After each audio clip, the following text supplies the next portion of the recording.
Firman Tuhan diambil dari Mazmur 51. Dengarlah firman Tuhan.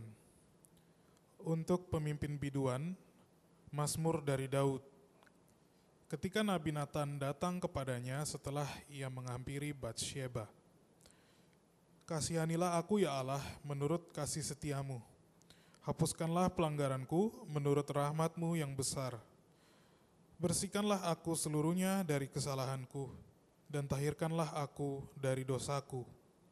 Sebab aku sendiri sadar akan pelanggaranku.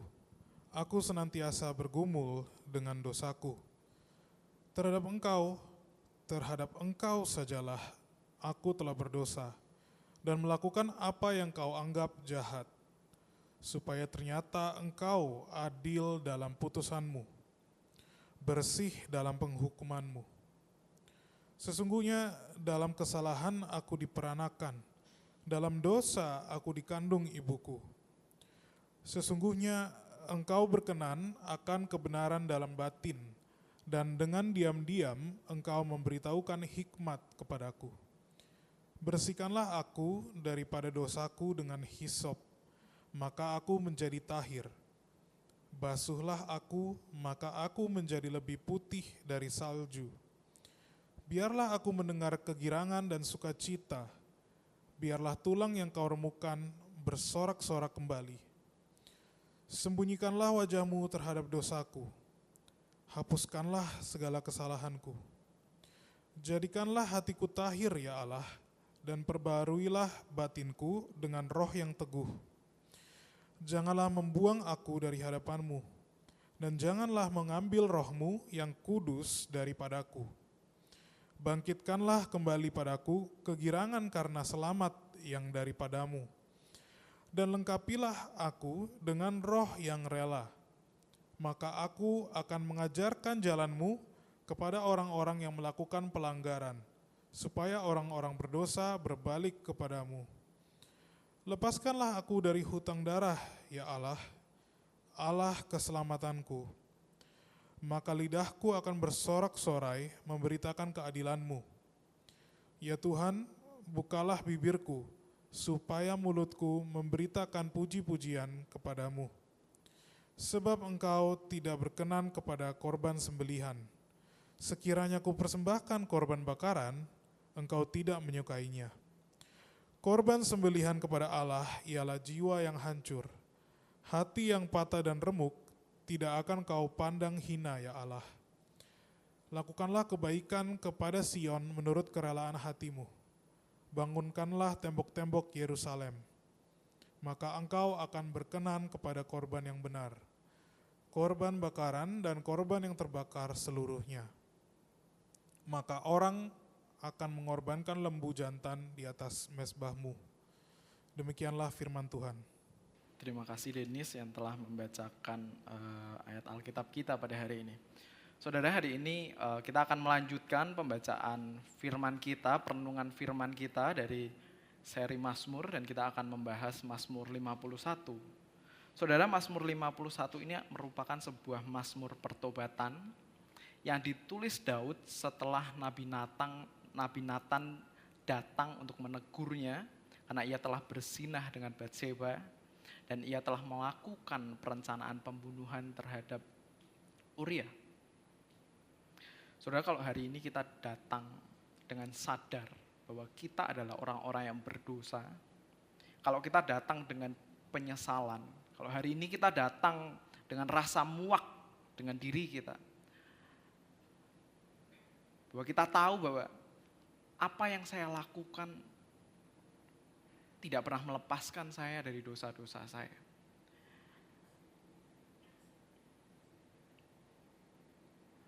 Maka firman hari ini, maka Mazmur ini saudara, ada sebuah Mazmur yang ajaib.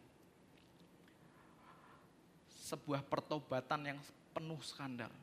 Bagaimana seorang pembunuh, seorang pemerkosa, seorang yang tidak setia dapat diampuni. Dan jika kita hari ini datang dengan hati yang merasa diri benar, maka firman ini akan menyadarkan kita bahwa kita tidak benar, bahwa kita perlu pengampunan Tuhan. Mari kita berdoa. Tuhan, hari ini kami datang ke hadirat-Mu. Kami orang-orang berdosa yang berkumpul di tempat ini. Tuhan, kami tidak lepas dari kesalahan-kesalahan kami.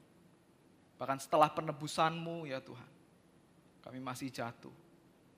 Kami masih kotor ya Tuhan. Tapi kami memohon Tuhan, belas kasihan-Mu, kasih perjanjian-Mu yang setia untuk menyelamatkan kami, untuk menolong kami, untuk memulihkan kami, untuk membawa kami pada pertobatan yang sejati. Dalam nama Tuhan Yesus kami berdoa. Amin. Saudara, apa yang kita temukan di dalam Mazmur 51 ini adalah sebuah kisah yang begitu mengerikan. Bagaimana Daud, seorang raja yang diurapi Tuhan, melakukan perzinahan dan melakukan pembunuhan berencana. Saudara, ketika Daud melakukan hal ini, apakah dia tidak tahu bahwa dia sedang melakukan sebuah dosa? Apakah ia tidak tahu bahwa ia sedang melakukan sebuah kesalahan dan pelanggaran? Saudara, bayangkan, sebenarnya apa yang terjadi pada Daud ini, saudara, bukan hal yang jauh dari kita. Kita dapat melihat orang-orang yang sama, yang juga mengabuse kekuasaan mereka sedemikian rupa untuk memuaskan bahkan hanya hawa nafsu semata, saudara. Apa yang Daud lakukan adalah menggunakan seluruh kekuasaannya hanya untuk memuaskan nafsunya, memuaskan keinginan pribadinya saja. Tidak ada keuntungan bangsa yang sedang diperjuangkan. Hanya keinginan, hanya nafsu pribadi. Saudara, bayangkan kalau kita bertemu dengan orang seperti ini hari ini, kalau kita lihat di berita gitu ya. Anggota dewan menggunakan kekuasaannya untuk memperkosa dan melakukan pembunuhan berencana. Lalu ditutupi sedemikian bagus. Kayaknya kita nggak usah nunggu polisi, kita pingin yang nyamperin, kita yang seret, kita pingin kita yang rajam pakai batu langsung. Karena begitu membuat geram, saudara. Dosa dan pelanggaran ini begitu mengerikan.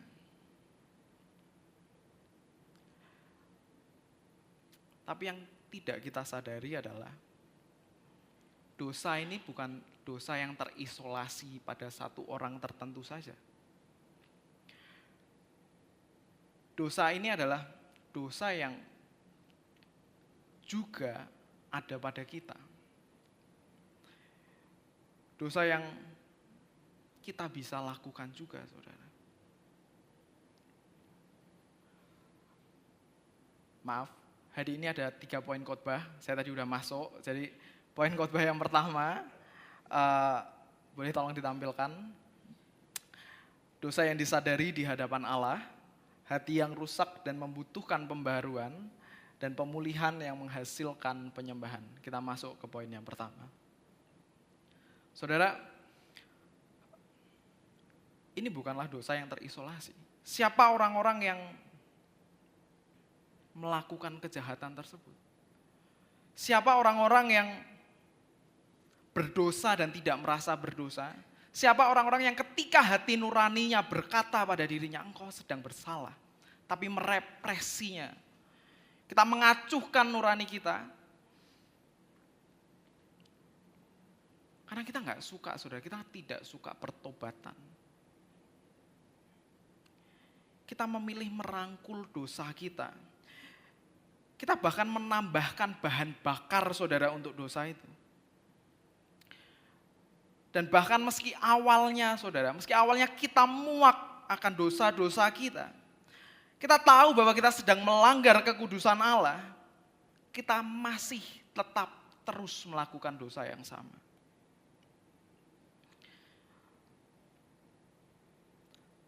Saudara, ketika kita terus melakukan dosa, hati kita mulai mengeras. Hati kita mulai kapalan. Saudara, seorang tukang yang terus bekerja dengan tangannya, bekerja dengan keras, beneran keras gitu ya, mukul pakai palu gitu ya, mencangkul, itu dia bekerja keras dengan tangannya. Nah, tangan yang terus digunakan untuk bekerja keras tersebut, lama-lama akan kapalan, saudara. Kapalan, tidak bisa merasakan apa-apa, keras. Tapi awalnya saudara, sebelum tangan itu kapalan, pertama ada blister dulu. Pertama ada gelembung air dulu yang rasanya sakit. Rasanya sakit, saudara. Tapi karena terus menerus digunakan, maka blister yang awalnya sakit itu lama-lama mengeras, lama-lama jadi kapal, lama-lama tidak bisa merasa. Itulah yang terjadi kepada hati kita ketika kita terus-menerus berbuat dosa. Inilah yang terjadi pada Daud ketika ia melakukan dosanya, dari satu dosa ke dosa selanjutnya, ke dosa selanjutnya. Dari melihat Batseba, mengundang dia, merencanakan pembunuhan Uria. Saudara, hati Daud menebal, hati Daud kapalan, saudara.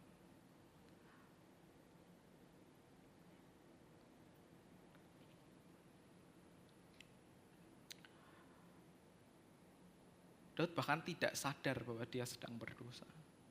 Dia nggak tahu, saudara, saya sudah berdosa. Hatinya begitu keras.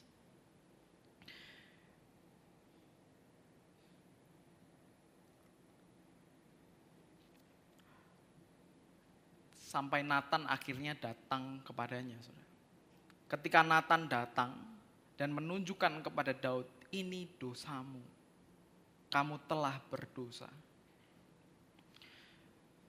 Saudara, bagaimana mungkin orang seperti Daud dikatakan adalah orang yang berkenan di hati Tuhan?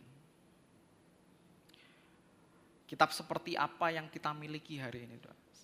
Seorang pemerkosa dan pembunuh, seorang yang penuh pelanggaran, tapi dikatakan seorang yang berkenan di hati Tuhan.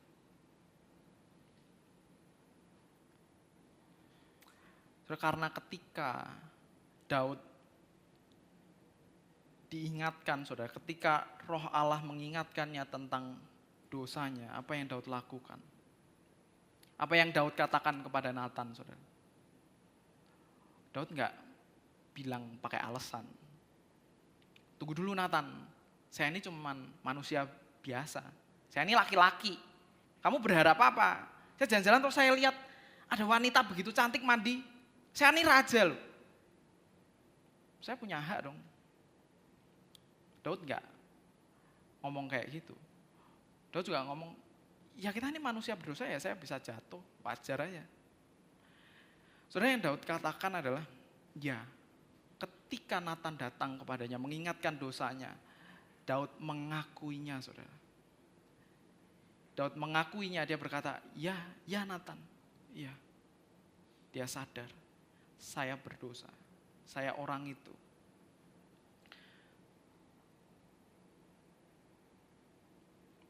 Dan dia berdoa dalam pertobatannya demikian, saudara. Kasihanilah aku ya Allah, menurut kasih setiamu. Hapuskanlah pelanggaranku menurut rahmat-Mu yang besar. Saudara, dalam sebuah pertobatan yang sejati, yang kita baca hari ini adalah sebuah pertobatan yang diinspirasikan oleh Allah untuk ditulis oleh Daud. Saudara, dalam pertobatan yang sejati, dalam pertobatan Daud, ia menyadari akan dosanya. Ini adalah hal yang kita perlukan, saudara, dalam pertobatan kita, menyadari dosa kita di hadapan Allah. Ketika ia sadar bahwa ia telah berdosa, ia merujuk kepada Allah yang penuh kasih setia, saudara.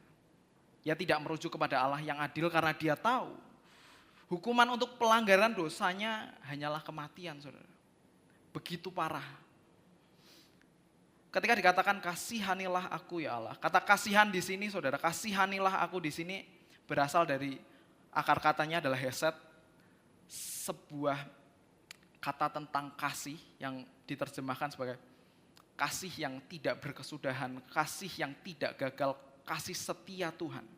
Saudara, kata kasih di sini merujuk kepada kasih Allah yang ada di dalam covenant-nya, di dalam perjanjiannya. Kenapa Daud merujuk kepada kasih ini, saudara? Daud tahu sejarah Israel. Daud tahu betapa bangsa Israel itu telah berulang kali jatuh. Tetapi Allah yang adil dan kasih itu, Allah yang kasih itu saudara, Allah perjanjian itu terus mengasihi umatnya. Meskipun umatnya terus jatuh, meskipun umatnya terus melanggar, mesti umatnya terus lari. Ya Allah yang terus mengasihi umatnya karena perjanjiannya saudara. Ini adalah kasih Allah yang begitu besar, kasih Allah yang penuh pengampunan. Kasihanilah aku ya Allah. Menurut kasih setiamu hapuskanlah pelanggaranku.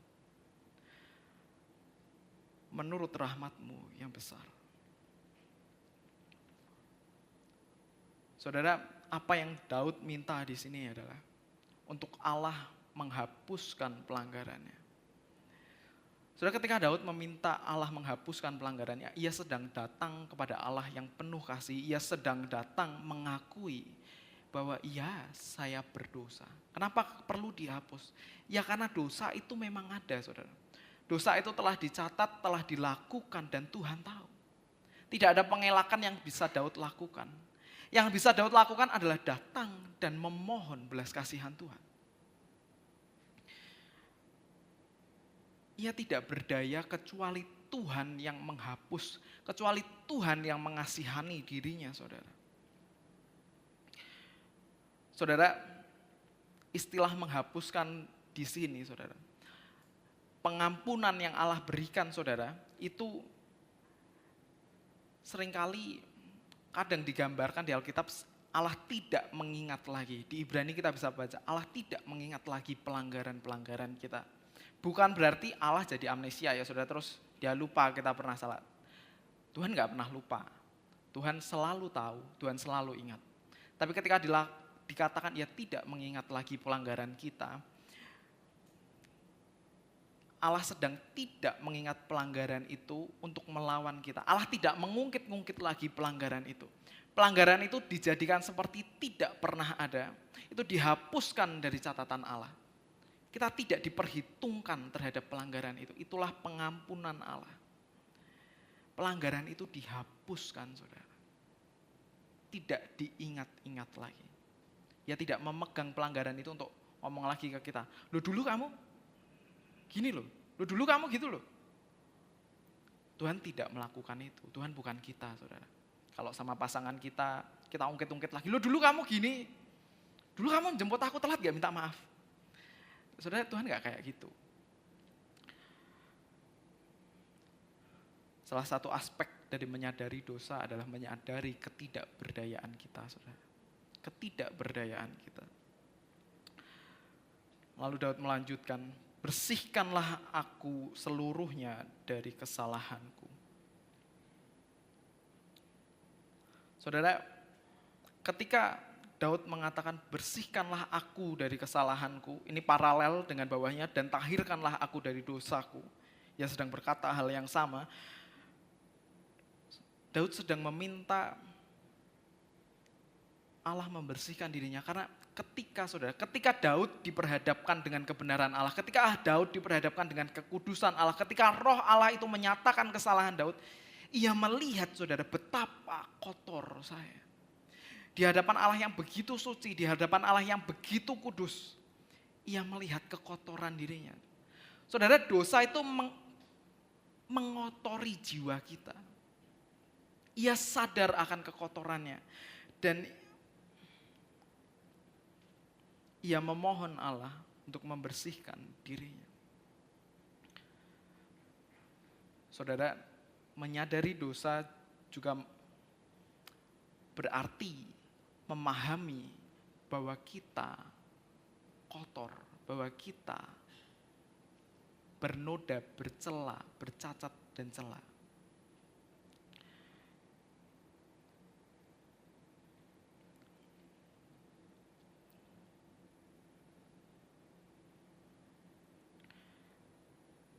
Kemudian Daud melanjutkan, sebab aku sendiri sadar akan pelanggaranku, aku senantiasa bergumul dengan dosaku. Saudara, ketika Daud mengatakan ini, dia sedang mengatakan, kemanapun Tuhan aku pergi, dosaku tidak pernah meninggalkan aku. Mungkin kalau aku ngaca pun yang aku lihat itu pelanggaranku.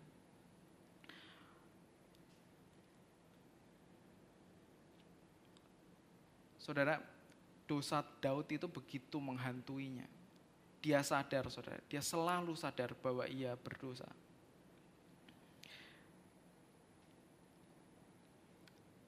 Dan kesadarannya akan dosanya ini, kita baca ayat 6, terhadap engkau dan engkau sajalah aku telah berdosa dan melakukan apa yang kau anggap jahat. Saudara, bukankah menarik apa yang Daud katakan di sini? Terhadap engkau dan engkau sajalah aku telah berdosa dan melakukan apa yang kau anggap saja, apa yang kau anggap jahat. Saudara, apa benar Daud hanya berdosa terhadap Tuhan? Bukannya Daud berdosa terhadap Batseba? Bukannya Daud berdosa terhadap Uriah? Bukannya Daud berdosa terhadap Yoab? Bukannya Daud berdosa kepada rakyatnya, kepada keluarganya, kepada keluarga Uriah, kepada keluarga Batseba? Tapi kenapa Daud mengatakan hanya kepada engkau sajalah aku telah berdosa? Saudara, ketika Daud mengatakan ini, Daud bukan sedang melupakan bahwa ia telah melanggar orang-orang tersebut, bahwa ia juga telah berdosa. Tetapi dia tahu, saudara, ketika ia melakukan dosa, dosanya yang terutama adalah pelanggaran terhadap Tuhan. Yang sedang ia melanggar adalah Tuhan yang kudus. Karena tanpa hukum yang Tuhan berikan, pelanggarannya bukanlah pelanggaran, saudara. Yang menentukan itu salah atau tidak, yang menentukan itu berdosa atau tidak adalah Tuhan. Dan yang Daud langgar dia tahu, yang sedang ia langgar adalah kekudusan Tuhan, adalah hukum yang telah Tuhan berikan kepadanya. Jadi lebih dari segala pelanggarannya yang lain. Terutama pelanggaran dan dosanya ini adalah dosa kepada Tuhan.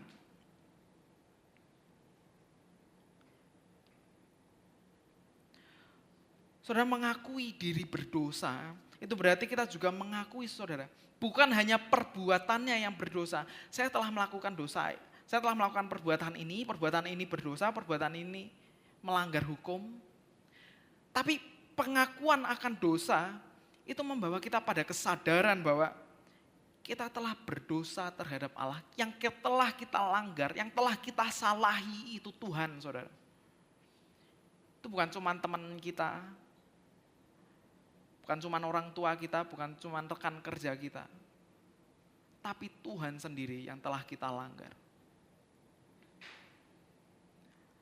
Yang lebih menarik lagi, saudara, ayat 6b, supaya ternyata engkau adil dalam putusanmu, bersih dalam penghukuman. Ayat ini agak canggung kalau kita baca. Terhadap engkau sajalah aku telah berdosa dan melakukan apa yang kau anggap jahat. Supaya ternyata engkau adil dalam putusanmu, bersih dalam penghukuman. Apa yang sedang Daud katakan, saudara? Saudara,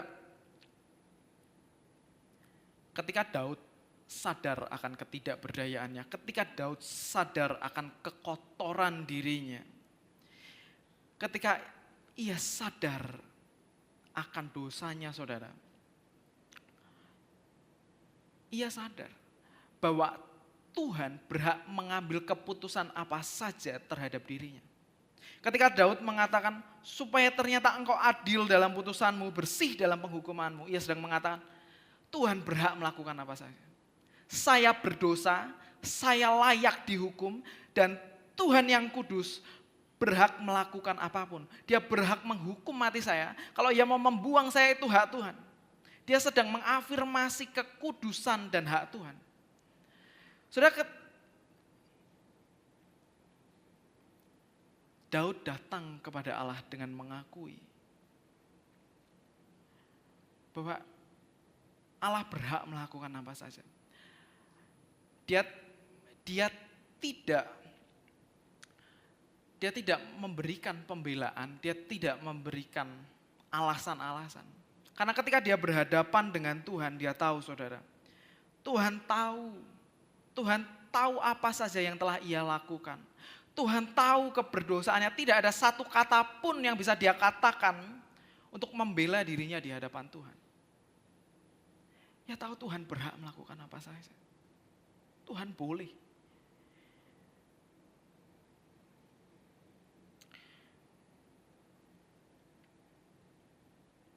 Saudara,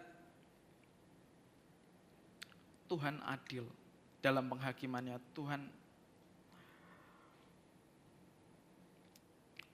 bisa melakukan apa saja bagi kita yang berdosa. Hari ini ketika kita datang, saudara, ke hadirat Tuhan, apakah kita datang dengan sadar bahwa kita telah berdosa? Apakah kita sadar bahwa kita adalah manusia yang tidak berdaya dan kotor di hadapan Tuhan?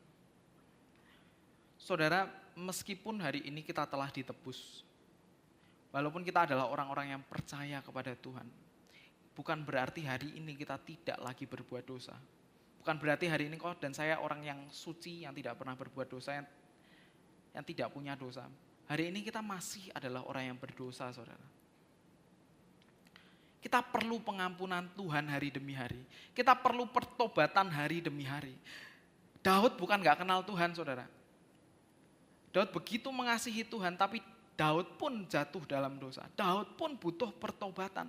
Daud pun perlu menyadari bahwa ia berdosa, bahwa ia tidak berdaya, bahwa ia telah melakukan pelanggaran, bahwa ia adalah orang yang kotor. Bahwa ia telah melanggar kekudusan Allah. Hal yang sama kita perlukan hari ini, saudara. Karena tidak seorang pun dari kita benar, saudara.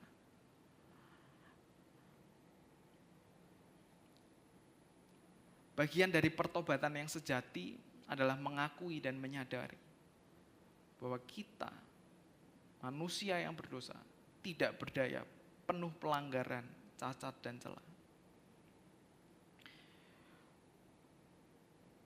Lalu Daud melanjutkan, sesungguhnya dalam kesalahan aku diperanakan, dalam dosa aku dikandung ibuku. Saudara, kesadaran akan dosa yang Daud miliki tidak berhenti di situ. Kesadaran akan dosanya tidak hanya berhenti dalam perbuatannya, tapi Daud tahu, saudara, bahwa ia berdosa bahkan sejak ia dikandung. Ia tahu bahwa ia lahir dalam dosa. Saudara, Daud paham tentang doktrin original sin. Dia tahu bahwa ia dilahirkan dalam dosa, bahwa ia lahir dalam kondisi berdosa. Dan ketika Daud mengatakan ini, dia tidak sedang membela dirinya. Dia tidak sedang mengatakan, salah Tuhan. Saya nggak ada sama-sama Adam kok. Adam yang berdosa, bukan saya. Daud bukan sedang ingin meringankan hukumannya ketika ia mengatakan ini. Ia tidak mengatakan ini salah Tuhan. Yang Daud sedang katakan adalah ia mengakui, saudara. Kita masuk ke poin kedua. Ia mengakui hatinya yang rusak. Ia mengakui eksistensinya yang rusak. Ia mengakui jiwanya yang berdosa. Yang Daud lakukan di sini adalah tidak hanya mengakui perbuatannya, tapi ia mengakui bahwa dirinya telah berdosa. Bahwa ia dan keberadaannya adalah keberadaan yang berdosa. Jadi ketika saudara Daud memohon pengampunan di sini, Daud tidak sedang hanya memohon pengampunan untuk dosa yang dia lakukan. Ia sedang memohon pengampunan untuk dirinya yang berdosa. Ia sedang memohon pengampunan untuk pribadinya, untuk jiwanya, eksistensinya. Bahwa saya ini adalah seorang pendosa, saya butuh Tuhan. Saudara, hari ini kita melakukan dosa atau tidak? Realitanya adalah bahwa kita adalah pendosa yang memerlukan Tuhan. Kita memerlukan pengampunan Tuhan. Saudara, kita adalah pendosa bukan karena kita berbuat dosa. Saya ulangi, kita adalah pendosa bukan karena kita berbuat dosa. Kita berbuat dosa karena kita adalah pendosa. Sekali lagi, kita berbuat dosa karena kita adalah pendosa, saudara.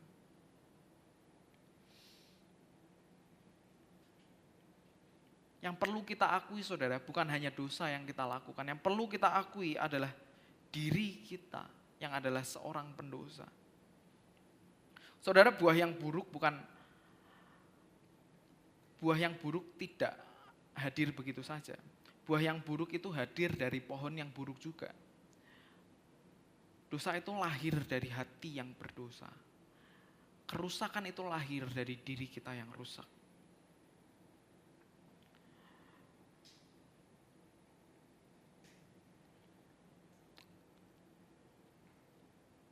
Daud melanjutkan, sesungguhnya engkau berkenan akan kebenaran dalam batin. Setelah mengakui, saudara, dirinya yang berdosa, Daud mengatakan bahwa Tuhan, yang engkau inginkan bukan hanya perbuatan yang baik, tetapi hati yang benar. Ketika Daud mengatakan sesungguhnya engkau berkenan akan kebenaran dalam batin, ia sedang mengatakan yang Tuhan inginkan adalah hati yang benar, adalah jiwa yang benar.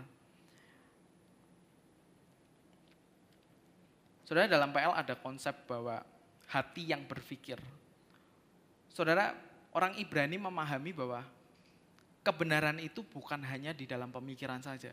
Kebenaran itu perlu menembus jiwa kita. Kebenaran itu perlu menembus aliran darah kita. Sehingga kebenaran itu mengalir dari inti jiwa kita, saudara. Kebenaran itu merasuk ke dalam hati kita, sehingga kebenaran itu bukan sekedar perilaku atau pemahaman yang kita mengerti, tetapi sebuah kebenaran yang menjadi prinsip yang mengoperasikan kehidupan kita. Kebenaran itu perlu merasuk ke dalam jiwa kita, ke dalam hati kita, yang mengubahkan kehidupan kita, saudara. Yang Tuhan inginkan bukanlah hanya kebenaran yang bersifat kosmetik, yang dilakukan hanya untuk menyenangkan orang-orang, hanya untuk dilihat Tuhan. Yang Tuhan inginkan adalah kebenaran yang sungguh mentransformasi hidup kita, kebenaran yang sungguh mengalir keluar dalam hati kita.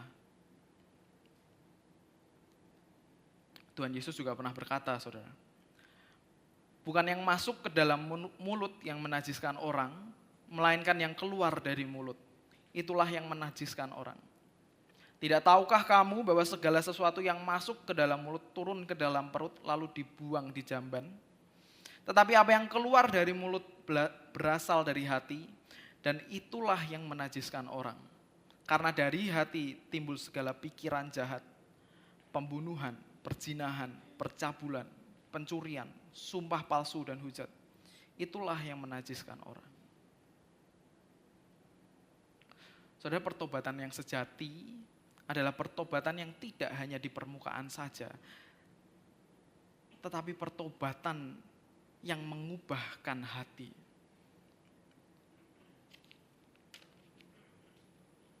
Saudara, pertobatan yang Daud cari adalah pertobatan yang membarui inti jiwanya. Daud melanjutkan, bersihkanlah aku daripada dosaku dengan hisop, maka aku menjadi tahir. Basuhlah aku, maka aku menjadi lebih putih daripada salju. Saudara, hisop digunakan dalam proses ritual pentahiran orang kusta. Kalau saudara mau lihat di Imamat 14, hisop digunakan untuk mentahirkan orang kusta. Ketika Daud merujuk kepada pembersihan oleh hisop, ia sedang merujuk dirinya sebagai orang kusta. Ia sedang merujuk kepada diri yang membutuhkan pembersihan yang daripada Tuhan. Bahwa di matamu Tuhan, aku adalah najis dan aku membutuhkan pembersihan.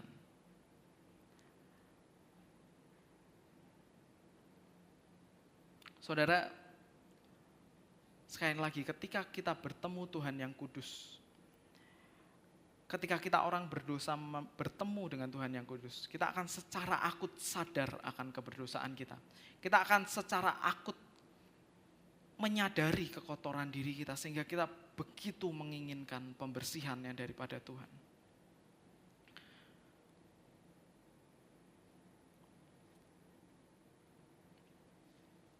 Hal yang sama juga terjadi pada Yesaya. Ketika ia bertemu Tuhan di dalam tempat kudusnya, ia berkata, celakalah aku karena aku seorang yang najis bibir. Saudara, perjumpaan dengan Tuhan menyadarkan kita akan dosa kita. Saudara, perjumpaan dengan Tuhan merendahkan hati kita. Karena perjumpaan dengan Tuhan menampakkan perbedaan kita dengan Tuhan. Menampakkan kekotoran kita. Saudara, sehingga kesombongan, kebanggaan diri, keangkuhan adalah hal yang sangat bertentangan dengan pertobatan. Jika kita pernah bertemu Tuhan, saudara, yang saya maksud bukan langsung.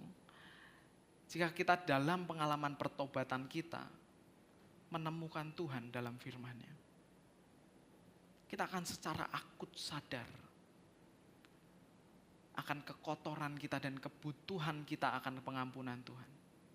Kita akan secara akut menjadi rendah. Karena begitu berdosanya kita.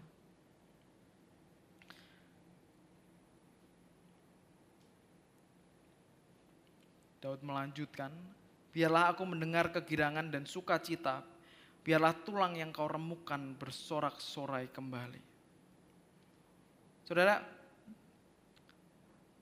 pertobatan itu menyakitkan. Ketika kesalahan kita disingkapkan, itu bukanlah hal yang mengenakan. Ketika kita harus bertobat, itu adalah hal yang menyakitkan. Sehingga Daud mengatakan, biarlah tulang yang kau remukkan bersorak-sorak kembali. Saudara, dalam dosanya, dalam penyesalannya, Daud merasakan sebuah kesakitan yang luar biasa. Kenapa? Karena ia tidak dapat lagi bersuka cita. Karena kalau kita lihat, sebab aku sendiri sadar akan pelanggaranku, aku senantiasa bergumul dengan dosaku. Ia terus bergumul, ia tersungkur di hadapan Allah, ia menangisi dosanya, ia menyesali dosanya sedemikian rupa. Ia membutuhkan, saudara, pengampunan Tuhan untuk dapat bersuka cita. Saudara, pertobatan bukanlah hal yang menyenangkan, tapi pertobatan adalah hal yang kita butuhkan. Tapi di zaman ini, saudara, kita suka mendengarkan kasih karunia yang cuma-cuma. Kasih karunia yang tidak menuntut pertobatan. Kita mau kasih karunia Tuhan, tapi kita tidak mau pertobatan. Saudara, seorang pendeta di Jerman pada zaman Perang Dunia Kedua, namanya Dietrich Bonhoeffer, memunculkan sebuah istilah cheap grace, dosa yang murahan, saudara. Anugerah yang murahan. Kenapa? Karena ia melihat gereja di zamannya adalah gereja yang mengabarkan kasih karunia Allah tetapi tidak menuntut pertobatan, tidak menuntut perubahan hidup. Saudara, kasih karunia yang Allah berikan kepada kita hari ini bukanlah kasih karunia yang murahan. Kasih karunia yang Allah berikan adalah kasih karunia yang menuntut perubahan hidup, kasih karunia yang menuntut pertobatan, saudara. Saudara, tidak ada yang namanya mengikut Kristus tanpa pikul salib. Tidak ada kasih karunia tanpa pertobatan.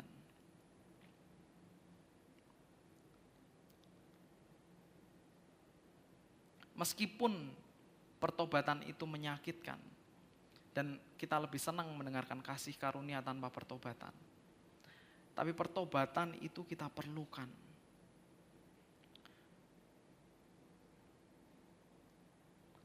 Saudara, jika ada hal yang perlu kita ketahui adalah perbedaan antara pekerjaan Roh Kudus yang menyatakan dosa dan tuduhan si iblis yang juga menyatakan dosa kita. Saudara,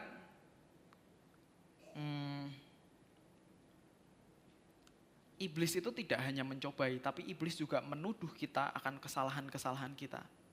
Lalu bagaimana cara kita membedakannya ketika Roh Kudus menyatakan kesalahan kita dan iblis menuduh kesalahan kita yang sama? Saudara, dalam Zakaria kita bisa melihat bahwa iblis menuduh bagaimana mungkin, saudara, seorang yang kotor boleh berdiri di hadapan Tuhan yang kudus. Tapi Tuhan menghardik iblis itu, saudara. Tuhan bilang, bukankah dia ini puntung yang telah ditarik dari api?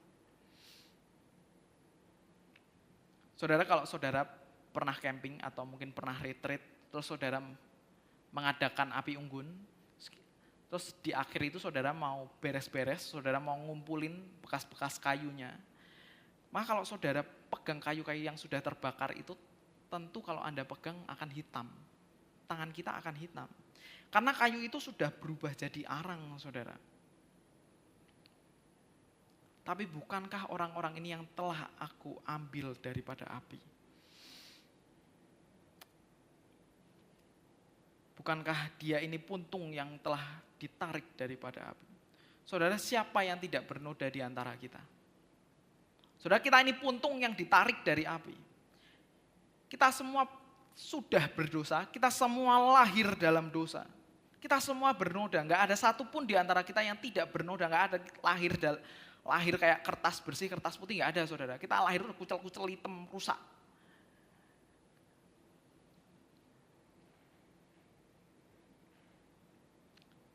Bedanya, saudara, tuduhan iblis dan tuduhan dan pernyataan Roh Kudus adalah ini. Saudara, iblis menuduh kita akan dosa kita untuk membawa kita kepada kondisi yang putus asa, kondisi tanpa harapan. Di mana kita tidak melihat jalan keluar, di mana kita terus akan bergulung dalam rasa bersalah yang sama, bahwa tidak ada keselamatan bagi kita. Namun ketika Roh Kudus datang, saudara, ketika Roh Kudus datang dan menyatakan dosa kita, Ia sedang menyadarkan kita akan keselamatan yang akan diberikan. Ia menyadarkan bahwa sesakit apapun itu, saudara, penyadaran akan dosa itu, sesakit apapun pertobatan yang harus kita lalui, saudara, ada sebuah rasa manis di dalam kesakitan itu. Kenapa? Karena, saudara, ketika kita tersungkur, ketika kita menangis di hadapan Allah, kita tahu bahwa kita melakukan pertobatan itu di hadapan Allah yang hidup. Bahwa ketika kita melakukan pertobatan itu, Allah sedang melihat kita. Dan bahwa pertobatan itu, saudara, apa yang Allah lakukan bagi kita adalah seperti seorang ayah yang mendidik anaknya. Ia bukan sedang akan menghancurkan kita dan membuang kita. Tetapi ia adalah seorang ayah yang sedang mendidik kita. Kita tahu bahwa pertobatan itu membawa sebuah pemulihan. Kita akan masuk kepada poin yang ketiga. Pada pemulihan yang menghasilkan penyembahan. Saudara, Daud melanjutkan.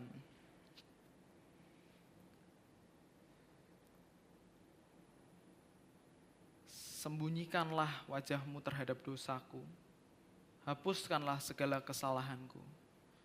Jadikanlah hatiku tahir ya Allah, dan perbaharuilah batinku dengan roh yang teguh. Saudara, di dalam hati kita orang yang percaya selalu ada ketegangan. Ketegangan antara ingin berhadapan dengan Allah, ingin dilihat oleh Allah, tetapi ada ketegangan kita juga tidak ingin dilihat oleh Allah ketika kita berdosa. Saudara, Daud yang menuliskan, sembunyikanlah wajahmu terhadapku, adalah Daud yang mengatakan, selidikilah aku dan kenallah jalanku. Saudara, bagi orang Ibrani, berkat dan kutuk itu bisa diukur. Berkat itu diukur dengan seberapa dekatnya ia dengan Tuhan. Seberapa ia dekat dengan Tuhan. Dan kedekatan di sini benar-benar bisa diukur. Di dalam perkemahan orang Ibrani, perkemahan itu disetting sedemikian rupa dengan kemah Tuhan itu di tengah-tengah mereka. Jadi berkat itu sungguh diukur dengan seberapa dekat orang itu dengan tempat kudus. Dan kutuk itu, saudara, diukur dengan seberapa jauh kita ditempatkan dari tempat kudus. Apakah kita dibuang, kita ditaruh di luar perkemahan, atau kita dibuang ke tempat yang gelap.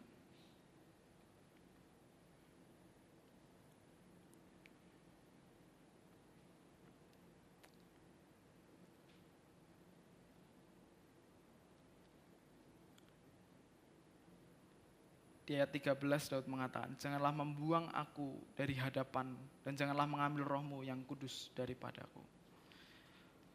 Saudara, sebelumnya Daud mengatakan bahwa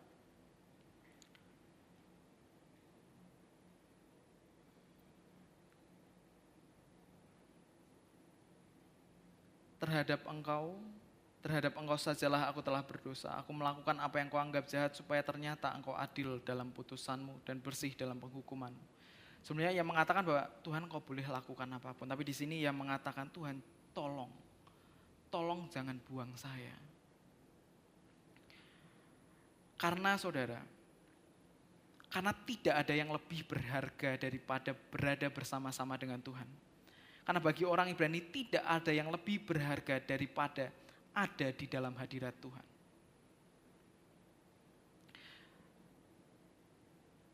Jangan ambil rohmu yang kudus daripadaku. Karena jika Tuhan mengambil rohnya yang kudus, ia kehilangan segalanya yang pernah ia miliki. Ia kehilangan sukacitanya, ia kehilangan keselamatannya. Bangkitkanlah kepadaku kegirangan karena selamat yang daripadamu dan lengkapilah aku dengan roh yang rela. Maka aku akan mengajarkan jalanmu kepada orang yang melakukan pelanggaran supaya orang-orang berdosa berbalik kepadamu. Saudara, pertobatan di dalam hadirat Tuhan, kesadaran akan dosa, perubahan hati yang diberikan oleh Tuhan, itu membawa sebuah pemulihan yang menghasilkan, saudara, sebuah penyembahan. Ya Tuhan, bukalah, ayat 17, ya Tuhan bukalah bibirku supaya mulutku memberitakan puji-pujian kepadamu, sebab engkau tidak berkenan kepada korban sembelihan. Sekiranya aku persembahkan korban bakaran, engkau tidak menyukainya. Korban sembelihan kepada Allah ialah jiwa yang hancur, hati yang patah dan remuk. Tidak akan kau pandang hina ya Allah. Saudara, Daud tahu bahwa korban bakaran dan korban sembelihan tidak pernah membawa keselamatan. Daud tahu, saudara, bahwa dosa yang telah ia lakukan tidak bisa diselesaikan dengan korban bakaran. Bahwa yang dapat ia lakukan hanya membawa hati yang hancur, hidup yang remuk di hadapan Tuhan.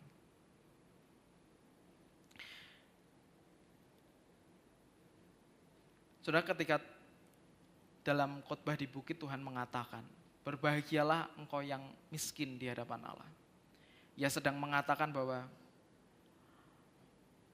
berbahagialah mereka yang hancur, mereka yang remuk hati, karena kesadaran akan keberdosaan mereka, bahwa mereka tidak memiliki apapun selain Tuhan.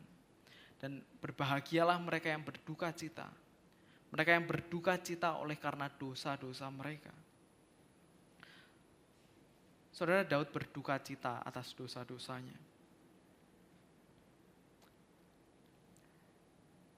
Dan saudara, bagi kita hari ini, kita tahu saudara, bahwa ada korban yang sejati yang telah dipersembahkan satu kali untuk selamanya. Bahwa ada yang diremukkan demi keselamatan kita, yaitu Kristus Tuhan kita. Ia yang telah benar-benar disembelih, ia yang telah benar-benar diremukkan ganti dosa kita untuk memuaskan murka Tuhan. Saudara, dalam pertobatan, murka Tuhan perlu dipuaskan untuk kita bisa diampuni, untuk kita bisa ditebus, untuk kita bisa dipulihkan pada relasi kita yang semula dengan Allah. Maka murka Allah harus dipuaskan. Dan di dalam Kristus, saudara, murkanya dicurahkan dan dipuaskan. Dan hidup kita dipulihkan kembali untuk berelasi dengan Allah di dalam Kristus. Saudara,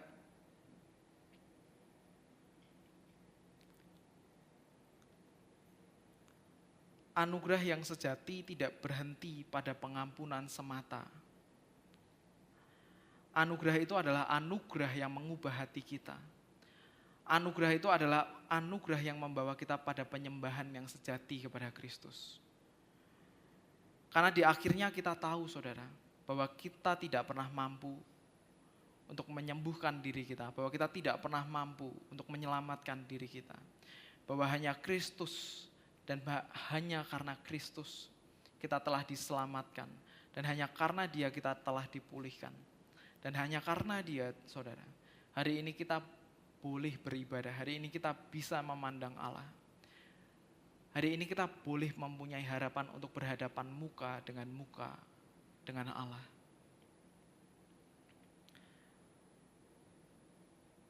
Saudara, hidup yang Allah inginkan, hidup pertobatan yang sejati adalah bukan yang ada di permukaan, tetapi adalah yang diubahkan oleh salib Kristus, yang diperbaharui oleh darah Kristus.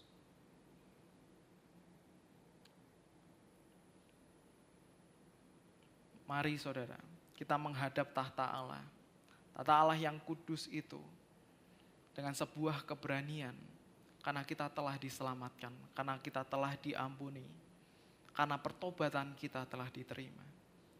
Maka saudara, ketika hari ini kita berdosa, jika hari ini kita punya hal-hal yang tersembunyi yang bahkan tidak seorang pun tahu, yang bahwa kita takut untuk mengakuinya, kita bisa bawa di hadapan Kristus. Karena Ia Allah yang tidak menolak hati yang remuk dan hancur. Karena murkanya telah dipuaskan. Dan kita boleh datang di hadirat-Nya dengan penuh keberanian. Dengan keyakinan bahwa Ia akan menerima kita, bahwa Ia akan mengasihi kita, bahwa Ia akan memulihkan kita untuk dapat melakukan kehendak-Nya. Saudara, hati yang diperbarui menghasilkan sebuah keinginan yang meluap untuk melakukan kehendak Tuhan. Sebuah sukacita yang memancar sedemikian rupa sehingga kita tidak bisa menahan untuk mengatakannya kepada orang-orang. Sehingga kita tidak dapat menahan diri kita untuk memuji Allah yang telah menyelamatkan dan mengampuni kita. Oleh sebab itu mari kita datang dalam pertobatan kita kepada Allah. Mari kita berdoa.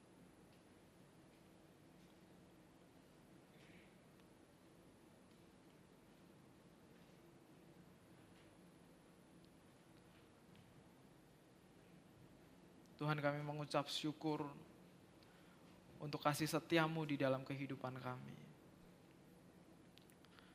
Untuk pengampunan yang Engkau berikan bagi kami. Tuhan, kami adalah orang-orang yang berdosa. Kami adalah orang-orang yang tidak layak menerima kasih setia-Mu.